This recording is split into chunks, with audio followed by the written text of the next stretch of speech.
ఈరోజు చాలా అంశాలను ప్రస్తావిస్తాను.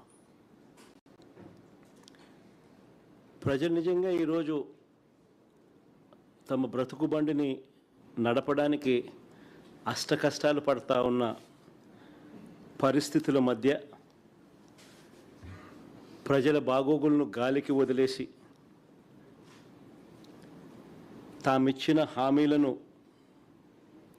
వెన్నుపోటు పొడిచి రాష్ట్రంలో ఎక్కడ చూసినా కూడా దారుణమైన అవినీతి దోపిడీ మాఫియా సామ్రాజ్యాన్ని నడుపుతూ ప్రశ్నించే గొంతు ఎక్కడైనా ప్రశ్నిస్తే దాన్ని పాశవికంగా అణగదొక్కుతూ రాష్ట్రాన్ని ఒక జంగల్ రాజ్గా మార్చిన పరిస్థితుల మధ్య ప్రజల గొంతు వినిపించడానికి ఈరోజు ఈ ప్రెస్ మీట్.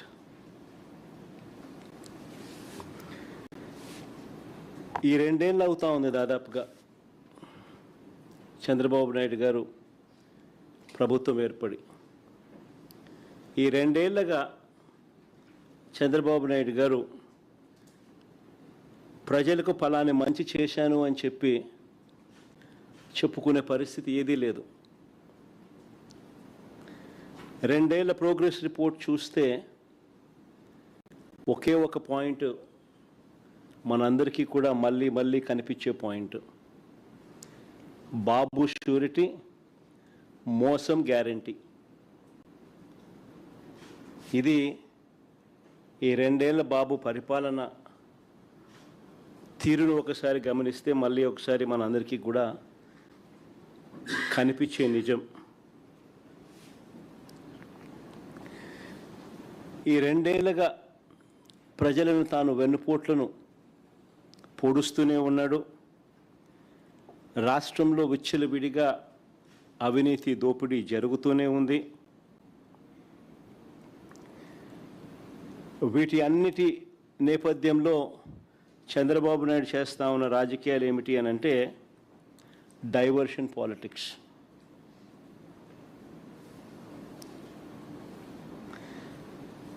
ఏ విషయంలో అయినా కూడా ఎవరైనా గట్టిగా తనను ప్రశ్నించే అంశం ఏదైనా బయటకు వస్తే వెంటనే ఆ టాపిక్ డైవర్ట్ చేసేందుకు వైఎస్ఆర్ కాంగ్రెస్ పార్టీ మీద, నా మీద ఇలా ఒక అడ్డగోలుగా ఆరోపణలు చేయడం, టాపిక్ను డైవర్ట్ చేయడం, ఇది మనం అంతా కూడా ఈ 2 ఏళ్ళగా జరుగుతూ ఉన్న script to screen play cinema చూస్తూనే ఉన్నాం.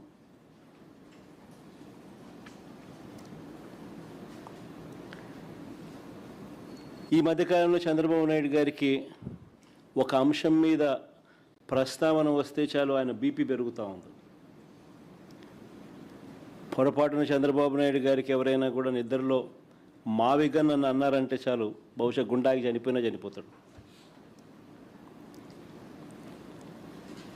అంతగా ఆయనకు మావిగన్ అనే పేరు వింటే బీపీ పెరుగుతూ ఉంది. ఎప్పుడైనా మీరైనా పొరపాటున అనండి, ఎప్పుడైనా మావిగన్ గురించి మీ కమెంట్స్ ఏంటి సార్ అని. గుండె ఆగిపోకపోతే అదృష్టము, మిమ్మల్ని తిట్టకపోతే, వెంటనే మీ మీద బ్లాస్ట్ చేయకపోతే నిజంగా మీరంతా కరెక్ట్గా ఏ మేరకు అసెస్ చేస్తున్నారు చంద్రబాబు నాయుడు అని మీరే చెప్పగలుగుతారు. చంద్రబాబు నాయుడు గారు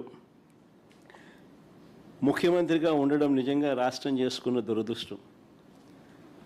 చంద్రబాబు నాయుడు గారు అనే వ్యక్తి రాష్ట్రానికి ఎన్నటికీ కూడా రాజధాని లేకుండా చేస్తూ ఉన్నాడు.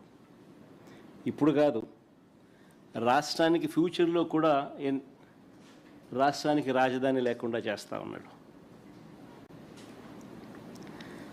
ఆ లక్షల ఎకరాలలో అమరావతిలో కేవలం రోడ్లు, డ్రైనేజీలు, నీళ్ళు, కరెంటు, ఇటువంటి మౌలిక సదుపాయాలు ఇవ్వడానికే అక్షరాల 2 లక్షల కోట్లు ఖర్చు అవుతున్న పరిస్థితుల్లో ఆచరణకు సాధ్యం కాదని తెలిసి ఈరోజు చంద్రబాబు నాయుడు గారు తన స్కాముల కోసం మాత్రమే రాజధాని అని భ్రమలు కల్పిస్తూ రాష్ట్ర ప్రజలను మోసం చేస్తూ అడుగులు ముందుకు వేస్తూ ఉన్నాడు. సెల్ఫ్ ఫైనాన్స్ ప్రాజెక్ట్ అని ఇంతవరకు తాను చెప్పినవన్నీ కూడా దొంగ మాటలు అని చెప్పి తేలిపోయాయి. ఇప్పటికే అమరావతికి తెచ్చిన కమిట్ అయిన అప్పులు అక్షరాల 47,387 కోట్ల రూపాయలు.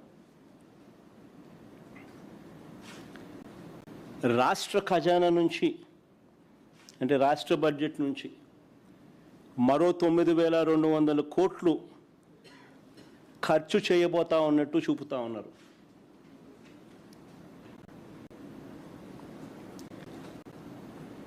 స్కాముల కోసం ఎందుకయ్యా రాష్ట్ర ప్రజల వెన్ను విడుస్తున్నావు అని ఎవరైనా ప్రశ్నిస్తే బీపీ పెరుగుతూ ఉంది.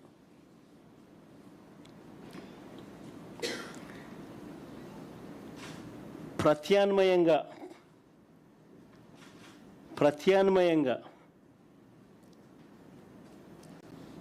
మోస్ట్ ప్రాక్టికల్గా రాష్ట్ర పరిస్థితులను పూర్తిగా మనసులో పెట్టుకొని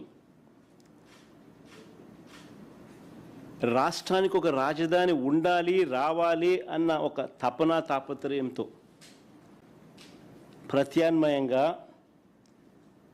మచిలీపట్నం నుంచి విజయవాడ 70 కిలోమీటర్లు, విజయవాడ నుంచి గుంటూరు మరో 40 కిలోమీటర్లు, ఈ 110 కిలోమీటర్ల హైవేకు అటు ఇటుగా రాజధాని కారిడార్గా పెట్టమని మావిగన్ అని చెప్పి మేము ప్రతిపాదించినాం.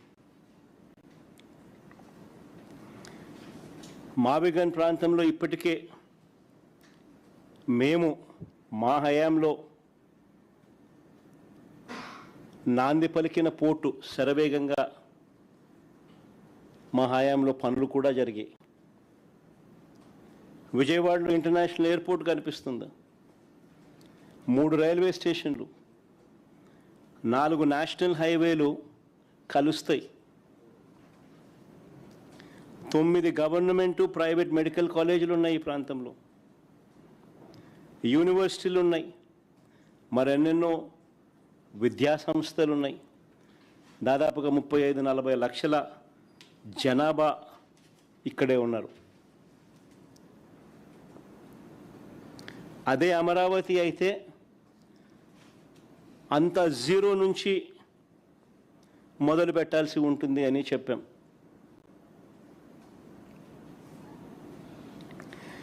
మేము ప్రతిపాదించిన మావిగన్కు ప్రజల్లో నుంచి మద్దతు వచ్చేసరికి ప్రజలందరూ కూడా ఇది కరెక్ట్ ఆలోచన, చంద్రబాబు నాయుడు గారు స్కాముల కోసం రాష్ట్రాన్ని ఇబ్బందులు పాలు చేయడం ధర్మం కాదు అని చెప్పి ప్రజలందరూ కూడా మేము ప్రతిపాదించిన మావిగన్కు మద్దతు పలుకుతుంటే సమాధానాలు చెప్పలేక, తట్టుకోలేక ఆక్రోశంతో చంద్రబాబు నాయుడు గారు బీపీ పెరుగుతూ ఉంది, నోట్లో నుంచి ఇష్టం వచ్చిన మాటలు మాట్లాడుతూ ఉన్నారు. ఆయనే కాకుండా ఆయన మంత్రుల చేత కూడా అబద్ధాలతో బూతులు తిట్టిస్తూ ఉన్నాడు. ఇప్పటికే దాదాపుగా 1,200 కోట్లతో నిర్మించిన అసెంబ్లీ, సెక్రటేరియట్, హైకోర్టు ఇవన్నీ ఉన్నాయి. ఇప్పటికే దాదాపుగా 1,200 కోట్ల రూపాయలతో నిర్మించిన అసెంబ్లీ, సెక్రటేరియట్, హైకోర్టు ఇవన్నీ ఉన్నాయి. ఇవి పక్కన పెట్టి మళ్ళీ వాటి పేరుతోనే